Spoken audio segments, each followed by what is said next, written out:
Μου ζητήθηκε να μιλήσω από τους φίλους εδώ Γερμανούς σχετικά με την αναδάσωση της Αμοργού. Θα ήθελα καταρχάς να πω ότι εγώ είμαι καινούριος στο νησί και το νησί το γνώρισα όπως είναι σήμερα. Όμως όλοι οι παλιοί και όλους όσους έχω ρωτήσει μου έχουν πει ότι η Αμοργός ήταν ένα πράσινο νησί. Δυστυχώς, ιστορικά, και γιατί περίπου πριν 100 χρόνια έγινε μια μεγάλη πυρκαγιά και χάθηκε ένα μεγάλο μέρος της πανίδας και της χλωρίδας του νησιού, αλλά και γιατί αργότερα ένας σεισμός εξαφάνισε τις πηγές που υπήρχαν, οπότε το νερό στο νησί έγινε σπάνιο, το νησί έγινε άνυδρο και κατά συνέπεια και χάθηκε και το πράσινο που κάποτε ήταν χαρακτηριστικό του νησιού.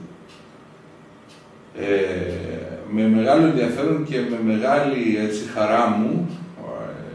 ακούω, γνωρίζω και μαθαίνω ότι υπάρχουν άνθρωποι οι οποίοι είναι ευαίσθητοι για προγράμματα αναδάσωσης και αυτό βεβαίως με χαροποιεί και δηλώνω ότι σε ό,τι μπορώ από πλευράς μου να συνεισφέρω θα είμαι κοντά. Έχω να σημειώσω ότι το νησί ήταν πράσινο και είχε ένα συγκεκριμένο χαρακτήρα και όλες αυτές οι προσπάθειες που μπορεί να γίνουν θα πρέπει βεβαίως να λαμβάνουν υπόψη τους το χαρακτήρα που είχε το νησί και δεν πρέπει να χαθούν εκείνα τα φυτά που κάποτε εδώ ανθούσαμε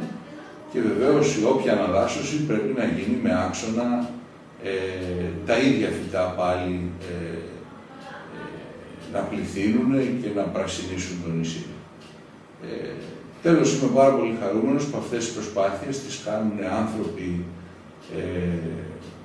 που είναι από την υπόλοιπη Ευρωπαϊκή Ένωση, άνθρωποι που είναι κοντά στα προβλήματα των Ελλήνων,